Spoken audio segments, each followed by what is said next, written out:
SB 1010, file item number 31. Okay.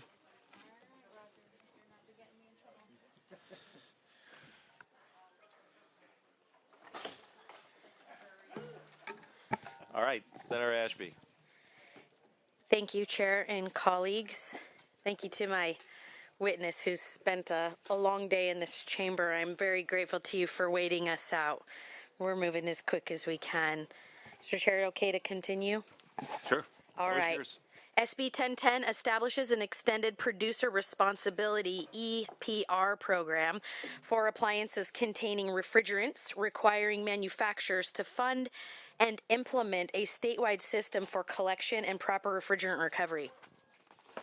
The bill creates consistent statewide standards, reporting, and accountability for how these appliances are managed at end of life.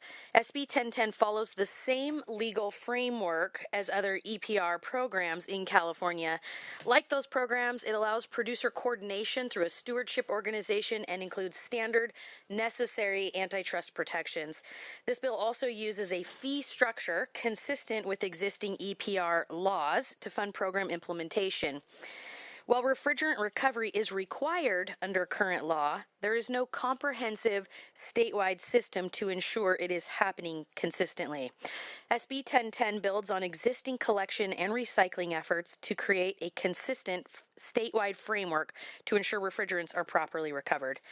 As more appliances reach end of life, unmanaged refrigerants will continue to grow and undermine our climate goals. Proper recovery has significant impacts. For every 1,000 refrigerators responsibly recycled, emissions are reduced by equivalent of removing 1,500 cars from the road per year. Let me put that another way. One refrigerator's emissions is equal in impact to 18 months of a gas vehicle in our communities. SB 1010 uses a proven EPR framework to address a clear gap in current law while maintaining standard legal safeguards. This bill idea, by the way, was brought to me by a constituent who works in this space. And we learned that while there are California rules around how you remove the refrigerants from all of our refrigeration systems, they are not being upheld adequately across the state. And I think you'll hear more about that from my lead witness. We will never reach our climate goals if we don't address all of the ways that we are negatively impacting our climate. And this is one that we have intended to address for many, many years. We have a system, a program that works. We use it for other things: mattresses, paint, tech equipment, carpets, batteries, all to name a few. We should use them for this refrigerant system as well. It works.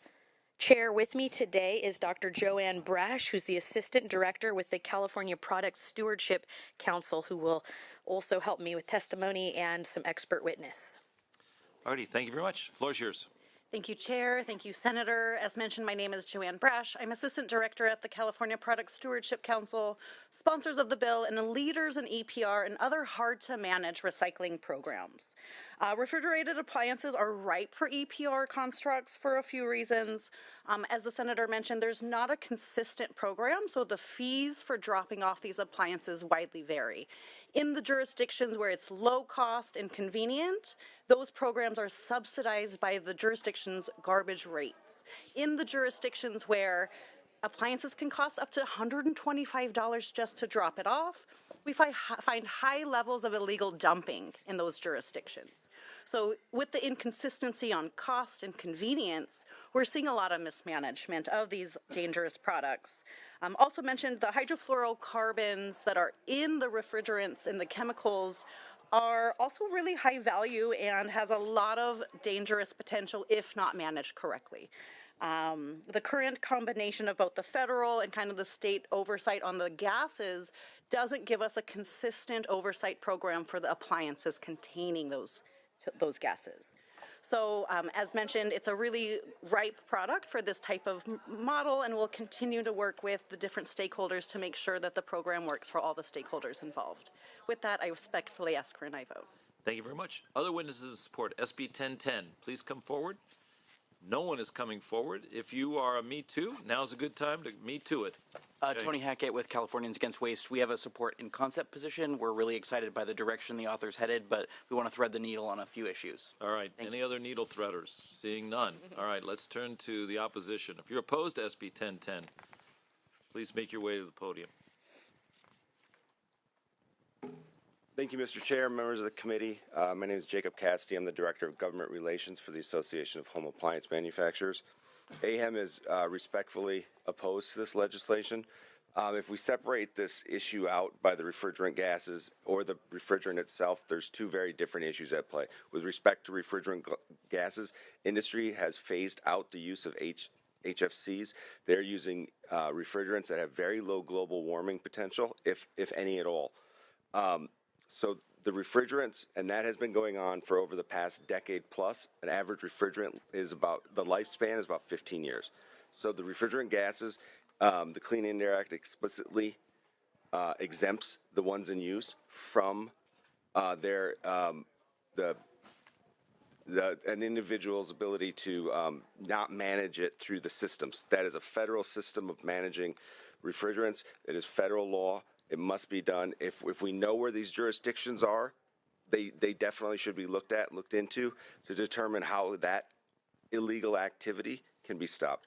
With respect to the refrigerator itself, there is many dollars, tens, hundreds of dollars of value in the scrap material that is within them. People go around, they pick up these products, and they get them recycled to the existing marketplace. Roughly about 80% of all appliances are recycled in this, one way or another. Lastly, for the most part, you buy a new appliance, the old appliance is picked up, taken back, and as part of the distribution chain, as it was returned, these products aren't really laying around, at least from my perspective. Other programs that have been mentioned, lastly, those products do not have value within them. No one wants a used mattress to recycle. No one wants used sharps or other materials, but the used appliance has enough value that people drive around picking up the stuff and bringing it to scrap markets. That the refrigerants should be legally taken care of. There are federal, state programs, and with that, I'll happily answer any questions once testifiers are done. Thank you. Thank you. Thank you, Chair and members. Ryan Flanagan here on behalf of the Recycled Materials Association, REMA, and we are in opposition to this bill. REMA represents over 1,200 recycling companies nationwide, 100 of whom operate here in California. They are the very businesses that recycle the household cooling appliances this bill targets. Appliance refrigerant recovery is highly regulated by existing California and federal environmental law. The Federal Clean Air Act, Section 608, CARB's Refrigerant Management Program, California Integrated Waste Management Act, and DTSC's Certified Appliance Recycler Program already mandate collection of refrigerant gases.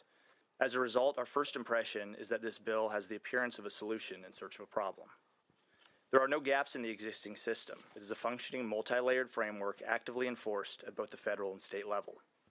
If non-compliance is the issue, then targeted enforcement is what is needed, not wholesale changes to a widely effective recovery system. If the enhancements to the existing program are believed to be necessary, care should be taken to carefully define the problem and prescribe an appropriate fix. Industry knowledge and experience should be brought to bear in any such effort. If illegal dumping is the issue, then that matter should be specifically targeted. We'd be happy to work with the author and sponsor on these targeted approaches. What makes appliance recycling possible is economics. Unlike mattresses or carpets, products California has previously subjected to EPR programs, household cooling appliances have inherent scrap metal value. That scrap metal value motivates thousands of independent collectors throughout the state to actively seek out end-of-life appliances and deliver them to CAR-certified facilities. No government subsidy or collection infrastructure is required.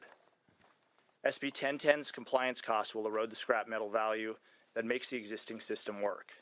When that value disappears, collectors stop collecting, fewer appliances reach certified facilities, controlled refrigerant recovery rates fall, and illegal venting increases.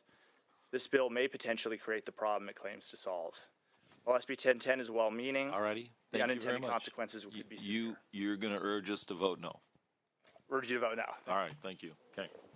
All right. Others who are opposed to SB 1010. Thank you. Kate Brandenburg, representing SA Recycling. We're opposed to the bill. Thank you. Anyone else opposed to SB 1010? Please approach. Now's a good time. All right, seeing no one approaching. Let's bring it back to committee for questions. See, Senator Wahab has moved the bill, and no one else has a question or a comment, so would you like to close? Sure, I would like to close, and I will do so ever so briefly, but because we've had such a long day, a lot of our support witnesses weren't here, so I'd just like to rattle off a list. My team has worked for 2.5 years on this bill. It's a toughie, and we will continue to work with the opposition for sure. I don't have any problem doing that. In fact, I look forward to it. I think it'll make the bill better. But the California Product Stewardship Council, the Climate Center, Western Placer Waste Management Authority, the Climate Science and Technology 7th Generation Advisors, the Watershed Project, the Council Center for Environmental Health, the Circular Polymers Executive Officer, the founders of Clean Earth for Kids are all in support. I respectfully ask for an aye vote.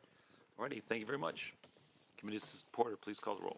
This is file item number 31, SB 1010. The motion is due pass to the Environmental Quality Committee. Umberg? Aye. Umberg, aye. Nilo? No. Nilo, no. Allen? Ashby? Aye. Ashby, aye. Caballero? Durazo? Laird? Reyes? Reyes, aye. Stern? Valladares? Wahab? Wahab, aye. Weber Pearson? Weber Pearson, aye. Wiener? 5-1. 5-1.